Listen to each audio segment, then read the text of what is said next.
Hey guys, so I just wanted to narrate over this video. It's a basic home workout, and what you can see now is just the exercise I'm going to go through.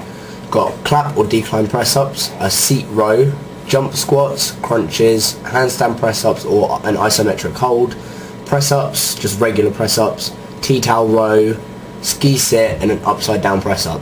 So these are all things that you can do in your home with everyday objects, so like the seat and the tea towel. So the first one, the clip's about to change, first one we come to is the clap press ups, and what I want you to notice, I've got a slight arch in my back. Try and keep your back as flat as possible, and if you watch, my elbows are always staying in line with my wrist, and I'm tucking my elbows down from the shoulder. The next one is the decline press up. Same thing again, I think I've got a slightly bigger arch at this point, but again, watch the elbows and the shoulders. So you can see my elbows and my forearms stay straight, and my elbows tucked from the shoulder. Kept my legs straight, and there was limited room, so I couldn't really extend all the way. So the next one is a seat row. I struggled to get under the seat a little bit, but this is just for working mainly the posterior muscles, your mid traps, your rhomboids, teres major, all those kind of areas. It's going to hit your posterior delts, hit your lats a little bit, but it's mainly for the posterior muscle. You can see it's very restricted range of movement, but again, my forearms are staying nice and straight, nice strong wrist, and the movement is all coming from my upper arm, and I'm just pulling my body up towards the chair.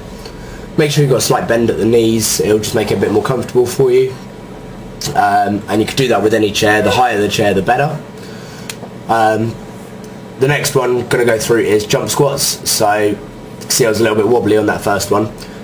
You'll get a side shot of it as well. You want to make sure you're coming down to at least 90 degrees, and you drop straight from one squat, that you drop down into a squat and jump straight back up. So you can see I drop and jump, drop and jump, drop and jump. So that means we're getting a stretch reflex, which I'll go through in another video, which is very effective for producing a lot of force. So the next one, very simple movement, is a crunch. And what you notice is my lower back is staying on the floor. So if you get lower back problems from sit-ups, this is a very good alternative. You can see it, my legs are very bent, and all I'm doing is moving my sternum up towards my pelvis while keeping my lower back on the floor. I move my elbows out of the way. I usually cross them across my chest. The next one is a handstand press up. Again, it's a fairly limited range of motion compared to a military press or dumbbell press, but you can see my elbows almost coming to 90 degrees, my forearms are straight, and my elbows almost make a 90-degree angle. So the next one is an isometric hold. I drop about halfway through the range of motion that I am able to reach, and I just hold it there for a few seconds. If you're unable to do a full rep, then definitely start out doing these. It's still going to hit the same muscle groups, just in a slightly different way. And this is just it from the side view. You can see there's a slight arch to my body, but if you look at the forearm and shoulder position, you can see again forearms are straight, elbows are tucked, and I arch a little bit towards the end just because I got a little bit difficult, and I do a hold. But these are very good for building up the delts and the triceps. Make sure your technique is good though. Any movement, you want your forearms to be nice and straight and your elbows to be tucked very slightly.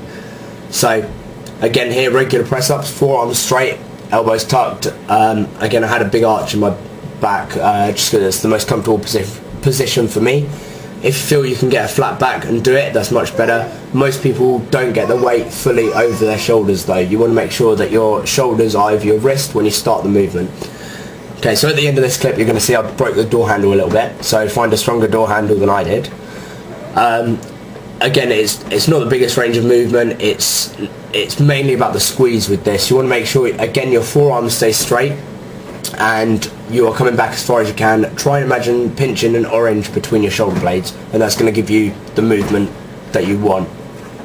So it's ski sit, very easy movement, 90 degrees, and you literally just sit there trying to engage as many of the leg muscles as you can. So your glutes, quadriceps, hamstrings. You might use your calves if you're pulling your toes, pushing your toes into the floor. Again, side view, so back wants to be flat against the wall. You're pushing yourself back into the wall to help maintain the stability. and you can see my knees are at 90 degrees. My lower leg, my shin, should be, or yours as well, should be nice and straight. So the last one we've got is upside down press up. So this is mainly for the delts.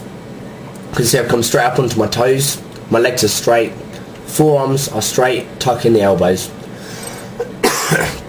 So that's very, very effective. You might feel it in your chest if you're untrained. Try and hit your delts as much as you can.